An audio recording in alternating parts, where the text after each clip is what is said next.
DonInLondon, hello. December 16th, my videos all about recovery from addiction to either substances or behaviour. My substance, if you like, alcohol, so I'm a recovering alcoholic, but my behaviour could also be addictive towards people, places and things. So these days, having moved away from the problem, sober one day at a time, I'm living in the solution, which is to live sober so the rest of my life can work, as it may be, on a daily basis. And I'm in a one-day program, just simply a one-day program, 24 hours. That's the only time scale that seems to work, where I can live in the day and live in the moment of now. And why do I say that, and why do I stress it? Well, if I try to make it more complicated, I'd start thinking a lot, trying to think my way into solutions rather than let solutions happen as life affords. So if I'm single-minded with my own thinking, I'll probably end up in the problem again, because my thinking kept me in the problem for a long time, and that was believing that my ideas, my way, my choices as they were when I was drinking were sound and better than anybody else's, because I wouldn't let any more information into my head than was already there. So these days, more open, honest and willing to approach life as it is, life on life's terms as I've come to understand it. And what's made this possible?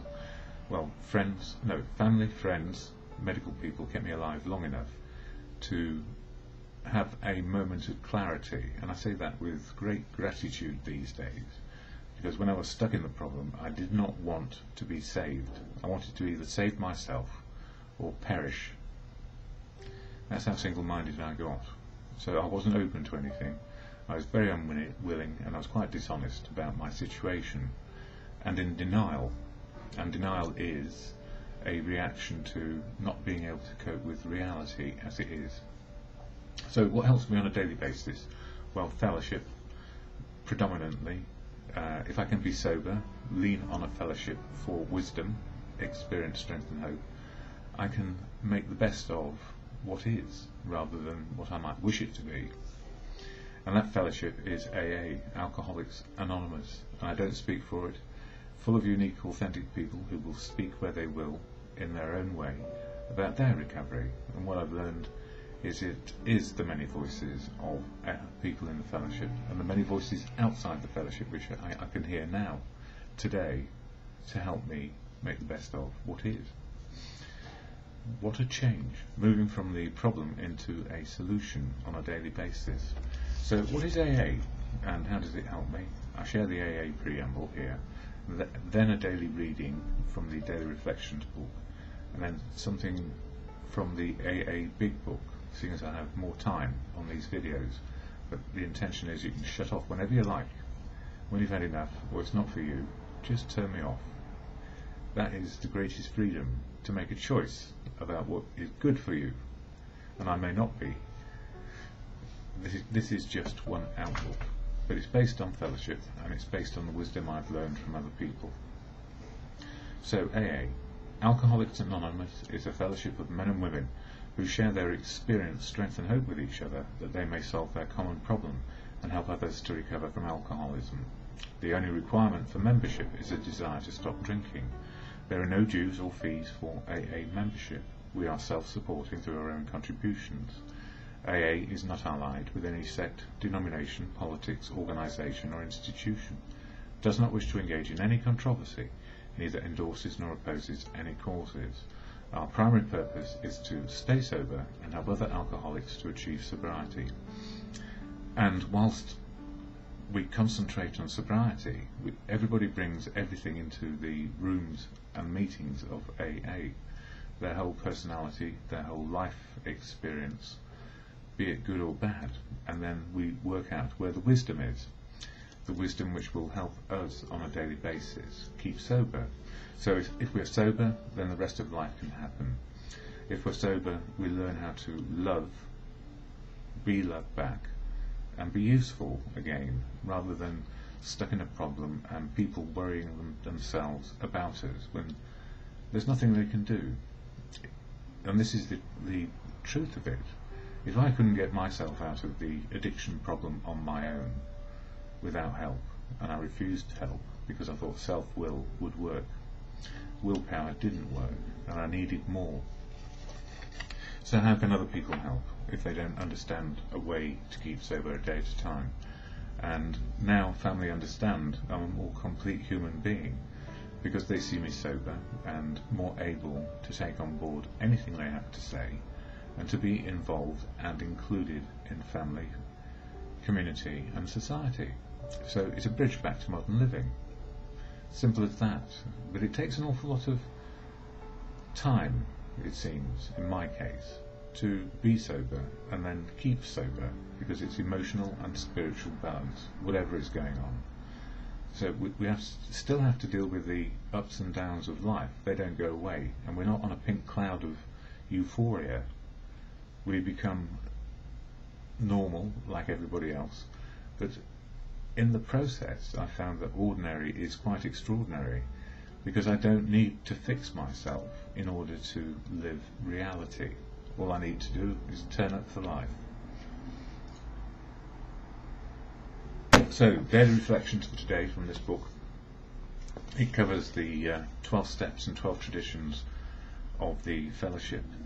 12 steps for an individual to improve their outlook, to be open, honest and willing to change, to move into action, to be in the solution of living, and 12 traditions which hold the fellowship together. So for today, December the 16th, it talks about partners in recovery. Nothing will so much ensure immunity from drinking as intensive work with other alcoholics. Both you and the new man must walk day by day in the path of spiritual progress. And for me, spiritual is simply being able to live in the moment of now, mind, body and spirit, in reality. Follow the dictates of a higher power, and you will presently live in a new and wonderful world, no matter what your present circumstances. And that's true for me, even in the early days when I was ragged and running from meeting to meeting to keep sober and not go down to the market for more booze, and not going down to the local bar or pub. And when it talks about a higher power here, it can be God, it could be accessing your own good conscience. What is good for me today? Good conscience, or whatever it is you come to understand that works in your life. So, and he goes on to say, doing the right things for the right reasons. This is my way of controlling my selfishness and self-centeredness. Selfish in my outlook, wanting to keep on being in the problem, and self-centeredness, it's all about me, when in fact it's all about us. I realised that in my dependency on a higher power, clears the way for peace of mind, happiness and sobriety. I pray each day that I will avoid my previous actions so that I will be helpful to others. So in other words, moving from the problem of self-obsession into the solution of awareness about me and my attitudes and my circumstances and how I fit with the rest of the world, rather than getting the world to fit around me. And to what extent that happens really is dependent on our spiritual condition, the ability to see life as it is today. And that's the daily reflection, if you like, for today. And the serenity prayer, which I would follow with, goes like this. I am going to follow with it like this, and then talk about the promises. Depending on how much time you've got, you can go do whatever you do, or you might have switched off already, I don't know. What's important is I shut it down at this point, and then I want to talk about the promises, as I am now allowed the time. So to the serenity prayer, which is absolutely useful in any situation, be it good or bad or indifferent, is an exhortation or reflection, meditation, whatever you want to call it, to good conscience more than anything, and to God, a higher power.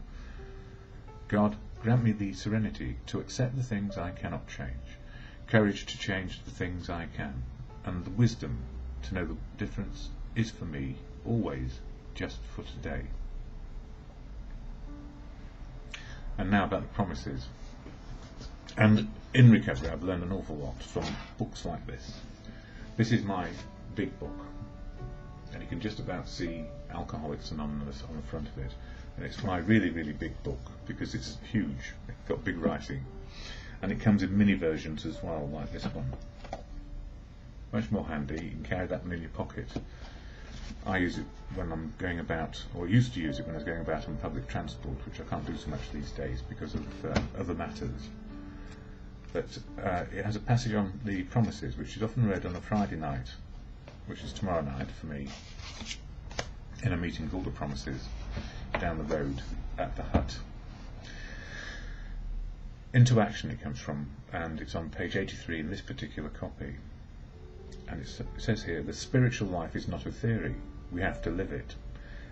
And when it talks about the spiritual life, it's, for me, living in the moment of now. All the Eastern philosophies, all the Western philosophies to do with how to live, it's all about living life on life's terms. So what is spiritual? Well, it's now. And what is our spiritual journey? It's every moment in our lifetime to now. So we haven't been losing out on the spiritual experience when we've been stuck in addiction. We've just been having a fairly rotten spiritual experience because we're stuck and we can't move on. So part of the spiritual experience now is living reality. We have to live it. And it says here, unless one's family expresses a desire to live upon spiritual principles, we think we ought not to urge them. We should not talk incessantly to them about spiritual matters. They will change in time. Our behaviour will convince them more than our words. We must remember that 10 or 20 years of drunkenness would make a sceptic out of anyone. So that's talking about how do people view us, and how do we share what's happening to us? How do we transfer our learning in the fellowship into reality? And that's by doing, into action. There may be some wrongs we can never fully right. We don't worry about them if we can honestly say to ourselves that we would right them if we could. It's making peace with the past. Some people cannot be seen. We send them an honest letter, and there may be a valid reason for postponement in some cases. We don't want to do more harm than good. But we won't delay if it can be avoided. We should be sensible, tactful, considerate and humble without being servile or scraping. As God's people, we stand on our feet. We don't crawl before anyone. In other words, we stand up to what we've done and accept the consequences, and we make restitution where we can. If we are painstaking about this phase of our development, we will be amazed before we are halfway through. And I was amazed before I was halfway through. I was amazed to be alive. I was amazed that people would actually accept I was trying to do something to be a normal human being again. We are going to know a new freedom and a new happiness. We will not regret the past nor wish to shut the door on it. We will comprehend, this is the word serenity, and we will know peace. No matter how far down the scale we have gone, we will see how our experience can benefit others. That feeling of uselessness and self-pity will disappear. We will lose interest in selfish things and gain interest in our fellows. Self-seeking will slip away. Our whole attitude and outlook upon life will change. Fear of people and of economic insecurity will leave us. We will intuitively know how to handle situations that used to baffle us. We will suddenly realise that God is doing for us what we could not do for ourselves. And for me, God is truth, love and wisdom. It's the truth I learn through others. So if that's what God is, learning, coming out of a problem into a solution and being a part of, not the actual solution itself, but being a part of the answer by being there and turning up. Are these extravagant promises? We think not. They are being fulfilled among us, sometimes quickly, sometimes slowly. They will always materialise if we work for them. And that's the promises at the end of step 9. And, you know, what I've found is that all these steps have their place in an understanding of how to live life.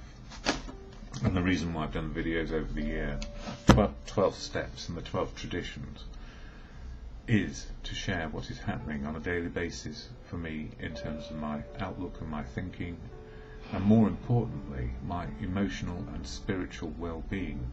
AA is an emotional, spiritual, physical program of recovery, one day at a time. And it doesn't mean we're going to improve to be better than anybody else.